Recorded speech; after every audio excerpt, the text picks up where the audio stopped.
കോൺഗ്രസിനെ പ്രതിരോധത്തിലാക്കി അയോധ്യ പ്രതിഷ്ഠാ ചടങ്ങിൽ പങ്കെടുക്കാൻ ഉത്തർപ്രദേശ് മുൻ PCC അധ്യക്ഷൻ അയോധ്യയിൽ നിന്നുള്ള നേതാവായ നിർമ്മൽ ഖത്രിയാണ് പാർട്ടിയെ വെട്ടിലാക്കിയത്. ചടങ്ങിൽ പങ്കെടുക്കില്ല എന്ന് NCP അധ്യക്ഷൻ ശരത് പവാർ ക്ഷേത്ര ട്രസ്റ്റിനെ അറിയിച്ചിട്ടുണ്ട്.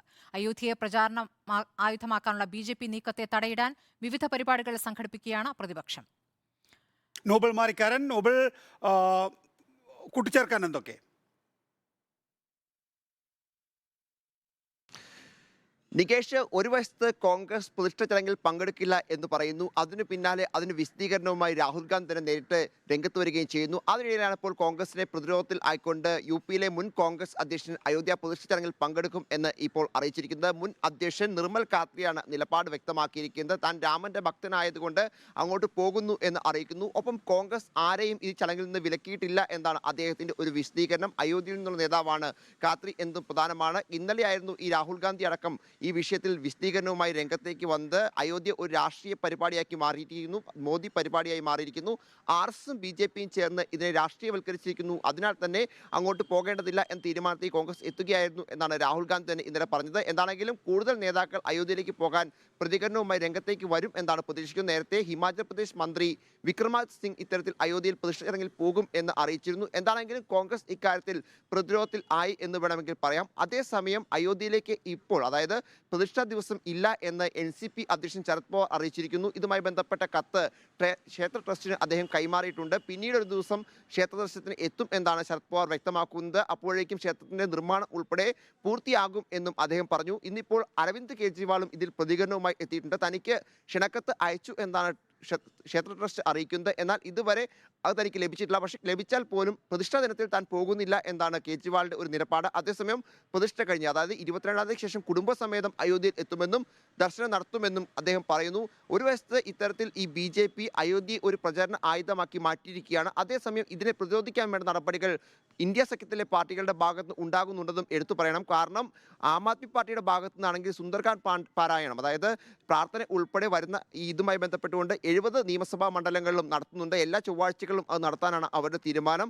അതേസമയം പശ്ചിമ ബംഗാളിൽ മമതാ ബാനർജി ആകട്ടെ സൗഹാർദ്ദ റാലി നടത്താൻ വേണ്ടി തീരുമാനിച്ചിട്ടുണ്ട്. ഇതുമായി ബന്ധപ്പെട്ട പ്രഖ്യാപനവും മമതാ ബാനർജി നടത്തിയിരിക്കുന്നു. 22-ാം തീയതി ഈ റാലി നടത്തും എന്നാണ് മമതാ ബാനർജി അറിയിക്കുന്നത്. എല്ലാവരെയും അതിലേക്ക് ക്ഷണിക്കുന്നുണ്ട് എന്നും അവർ പറയുന്നു. പക്ഷേ അവിടുത്തെ സഖ്യസാധ്യത ഉൾപ്പെടെ ഇപ്പോഴും പ്രതിസന്ധിയിലുള്ള ഒരു സാഹചര്യമുണ്ട്. ഇന്ത്യ സഖ്യത്തിലെ മറ്റ് പാർട്ടികൾ, പ്രത്യേകിച്ച് CPM-ഉം കോൺഗ്രസും ഒക്കെ അതിൽ പങ്കെടുക്കുന്ന കാര്യം എന്താണെങ്കിലും സംശയമാണ്. പക്ഷേ എല്ലാ ജനങ്ങളെയും, എല്ലാ മതവിഭാഗത്തിൽപ്പെട്ട ആളുകളെയും അങ്ങോട്ട് ക്ഷണിക്കുന്നു എന്നാണ് മമതാ ബാനർജി അറിയിക്കുന്നത്. അതേസമയം നാളെയാണ് രാംലല്ലയുടെ വിഗ്രഹം അയോധ്യ ക്ഷേത്രത്തിലേക്ക് എത്തുന്നത്. അതുമായി ബന്ധപ്പെട്ട പൂജകൾ ഇന്നും നാളെയും ഒക്കെ തുടരും എന്നുകൂടി നമ്മൾ എടുത്തു പറയണം. എന്താണെങ്കിലും ഒരു വശത്ത് അയോധ്യയെ പ്രചരണമാക്കാനാണ് BJPയുടെ നീക്കം. അതിൻ്റെതായ പ്രചരണങ്ങൾ അവർ മുന്നോട്ട് പോകുന്നു. മറുവശത്ത് അതിനെ പ്രതിരോധിക്കാൻ കോൺഗ്രസും ഒപ്പം ഇന്ത്യ സഖ്യത്തിലെ മറ്റ് പാർട്ടികളും ശ്രമിക്കുന്നു. അതിനിടയിൽ കോൺഗ്രസിനകത്ത് തന്നെ ചില ആളുകൾ ഈ പ്രതിഷ്ഠ ചടങ്ങിൽ പങ്കെടുക്കും എന്ന് പറയുന്നത് കോൺഗ്രസിനെ ഒരുപോലെ തന്നെ പ്രതിരോധ വിശദാംശങ്ങൾ നൽകിയത്. നേരത്തെ മകരസംക്രാന്തി നാളില് UPCC സംഘം പോയപ്പോൾ അത് 22-ന് പോകില്ല എന്ന് മാത്രമേ പറഞ്ഞിട്ടുള്ളൂ, മറ്റ് സമയങ്ങളിൽ പോകില്ല എന്ന് പറഞ്ഞിട്ടില്ല എന്നുള്ള ഒരു ന്യായീകരണം നമ്മളൊക്കെ നടത്തിയിരുന്നു. പക്ഷേ വേറെ കാര്യമുണ്ട് നികേഷ്, ഈ നിർമ്മൽ ഖാത്രി എന്ന് പറയുന്നയാൾ UPCCയുടെ പ്രസിഡന്റ് ആയിരുന്നു. അദ്ദേഹത്തെ മാറ്റി അജയ് റായിയെ കൊണ്ടുവരുന്നു. അദ്ദേഹം ഒരു വിമതനാണ് ആ പാർട്ടിക്കകത്ത്. അതുകൂടാതെ തന്നെ അയോധ്യയിൽ നിന്നുള്ള നേതാവ് എന്നുള്ള നിലയ്ക്കാണ്. ഇപ്പം നേരത്തെ UPCCയുടെ അധ്യക്ഷയായിരുന്ന റീത്ത ബഹുണ ഇപ്പോൾ ഏത് പാർട്ടിയിലാണ്? BJPയിലാണ്. HN ബഹുണയുടെ മകളാണ്. അപ്പോൾ ഈ ഉത്തർപ്രദേശിലെ കോൺഗ്രസിന്റെ അവസ്ഥ എന്ന് പറയുന്നത് അങ്ങേറ്റം പരിതാപകരമാണ്. നമുക്ക് ഉത്തർപ്രദേശിൽ നിന്നോ കോൺഗ്രസിന്റെ ഒരു നേതാവിന്റെ പേര് പറയാൻ പറഞ്ഞാൽ ഇന്ന് ഇന്ത്യ അറിയപ്പെടുന്ന ഏതെങ്കിലും ഒരു നേതാവ്, UP എന്ന് പറയുന്നത് വളരെ പ്രധാനപ്പെട്ട ഒരു സംസ്ഥാനമാണ് അല്ലെ?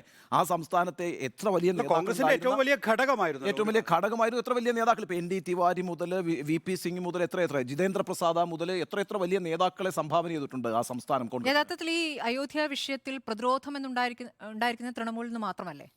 മാത്രമാണ് ആ രൂപത്തിലുള്ള ഒരു അല്ല. അതിനകത്ത് ഞാൻ അതിനൊരു പ്രാധാന്യത്തോട് കാണുന്നത് എന്താണെന്ന് വെച്ചാൽ ഈ BJPയെ ഫൈറ്റ് ചെയ്യാണല്ലോ യഥാർത്ഥത്തിൽ പിന്നെ മമതാ ബാനർജി അവിടെ ചെയ്യുന്നത്. ഒരു ദേശീയ പ്രതിരോധം എന്ന നിലയ്ക്ക് നമ്മൾ അതിനെ കണ്ടില്ല എങ്കിൽ കൂടിയും ഈ പറയുന്ന ശ്രീരാമൻ്റെ വിശ്വാസവുമായി ബന്ധപ്പെട്ട് വലിയൊരു വോട്ട് ബാങ്ക് അവിടെ ഉള്ളപ്പോൾ തന്നെയാണ് മമതാ ബാനർജി അന്നൊരു സർവ്വമത റാലി നടത്തുന്നത് എന്നുള്ളത്. BJPയെ ചെക്ക് ചെയ്യാൻ അവർ ആ സംസ്ഥാനത്ത് നേരിട്ട് ഇറങ്ങുന്നു എന്നുള്ളതാണ്. ഇങ്ങനൊരു പൊളിറ്റിക്കൽ നിലപാട് ഇത്തരം ഘട്ടങ്ങളിൽ പ്രഖ്യാപിക്കുന്നത് നല്ലൊരു കാര്യമാണ്. You are watching Reporter Evening Show.